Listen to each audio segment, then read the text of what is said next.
J'annonçais ces plans-là avec tant d'énergie parce que j'avais confiance en Dieu. Et 2020 est passé. Est-ce que ma confiance en Dieu a été ébranlée? Non. Parce que je sais que Dieu peut fixer un temps pour une prophétie et que ce temps peut être retardé, ou bien que ça peut tarder. Je le sais aussi. Donc Dieu, il est souverain, il fait ce qu'il veut. Il ne doit pas lui demander permission avant de retarder la prophétie. C'est déjà écrit. Si la prophétie tarde, attends-la. Elle ne mentira pas. Si elle tarde, attends-la. Car elle s'accomplira. Elle s'accomplira certainement. Je dis une chose, même si un fou sur la route, au Togo ici, dit le Togo va changer, moi je dois dire Amen. Parce que tout ce que j'attends le changement de ce pays. J'attends le changement au Togo. C'est ça ma prière jour et nuit. Donc même si ce n'est pas Dieu qui a parlé à travers une personne, et que la personne dit, le Togo va changer, je vais dire un grand Amen. Donc, cette fois c'est Dieu qui a parlé. C'est une prophétie. Le temps est fixé, 2020, mais ça a tardé. Donc la Bible dit quoi? Attends-la, car elle s'accomplira. Elle s'accomplira certainement. Donc nous devons tous garder foi en Dieu. Nous devons tous garder foi en lui. Quand j'étais parti de sa présence pour lui demander pourquoi. C'est ça, il m'a dit que le laboureur qui sème son grain n'attend pas voir le moment de sa germination, n'attend pas à côté du poquet pour voir quand son grain va germer. Mais il repart, il rentre chez lui dans l'espérance qu'à son retour, son grain va germer, c'est ça. Donc, c'est ce qu'il m'a répondu. Mais d'accord, merci Seigneur, tu es souverain. L'homme ne peut pas t'imposer ce que tu vas faire. Donc, nous, on attend. Comme Abraham aussi avait attendu durant des années. Sa femme, Dieu avait promis un enfant à sa femme. Mais les temps sont passés. Mais Abraham avait espéré dans la foi. Et ce que Dieu lui a dit, c'est accompli. Donc c'est le Dieu de toute chair, à qui rien n'est impossible. Ce qu'il a dit, il le fera.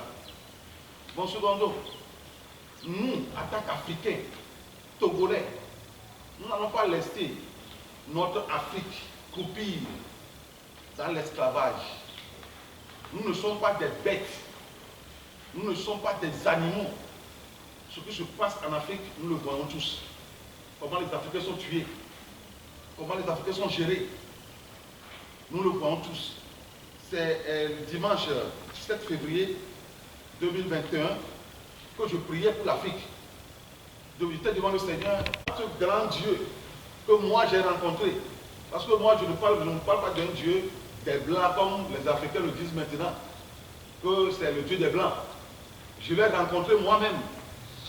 Dieu m'a visité et je l'ai rencontré. Donc je témoigne d'un Dieu vivant. D'un Dieu vivant qui peut tout. Je lui ai demandé, je lui posais la question sur l'Afrique, pourquoi, Seigneur, tu as laissé l'Afrique comme ça?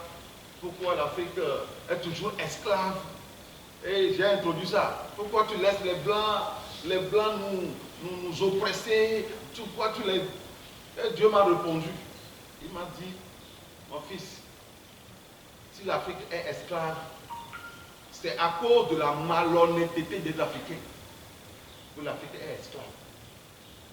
Si l'Afrique demeure esclave, c'est à cause de la malhonnêteté des Africains. Donc, sur cette plateforme, moi, je sais quelque chose. J'ai une arme très très puissante, qui dépasse les bombes, qui dépasse les missiles, qui dépasse les fusils. Et cette arme, c'est la prière. C'est la prière. Nous n'allons pas faiblir dans la prière. Élie avait prié. 3 ans, il n'a pas cru en Israël. Il a prié pour que Dieu empêche la pluie de tomber, afin que son peuple se répande de ses erreurs. Et ce qui s'est produit. 3 ans, 6 mois, il n'y a pas eu de pluie en Israël. Un homme a prié. Nous pouvons prier pour changer le destin de l'Afrique et du Togo. Nous pouvons le faire. Je me rappelle qu'en Israël, lorsque le Samuel était juge, il était juge, en ce moment il n'y avait pas encore de roi. Et c'est Samuel qui exerçait la fonction de roi et de juge en même temps. Et lorsqu'il est devenu vieux, il a laissé le jugement à ses enfants. Et qu'est-ce que ces enfants ont commencé? Ils ont commencé par violer la justice en Israël. Et lorsqu'ils ont commencé ça, qu'est-ce que le peuple a fait? Le peuple s'est levé. Oh Dieu, tu es un Dieu de justice. Ne nous laissez pas dans cette injustice que les enfants de Samuel nous infligent, Seigneur. Et Dieu a exaucé leur prière. Dieu a demandé à Samuel, Samuel, il demande un roi, va établir sur eux un roi. Samuel dit non, Seigneur, tu es notre roi. Dieu dit non, non Samuel, il faut les écouter. Parce que Dieu même a vu la manière dont les fils de Samuel violaient la justice. Le cas d'Afrique. Nous avons des constitutions, mais ces constitutions ne sont jamais respectées en Afrique. Nous avons des lois, mais les Africains, soit je vais dire, nos leaders africains sont au-dessus de ces lois.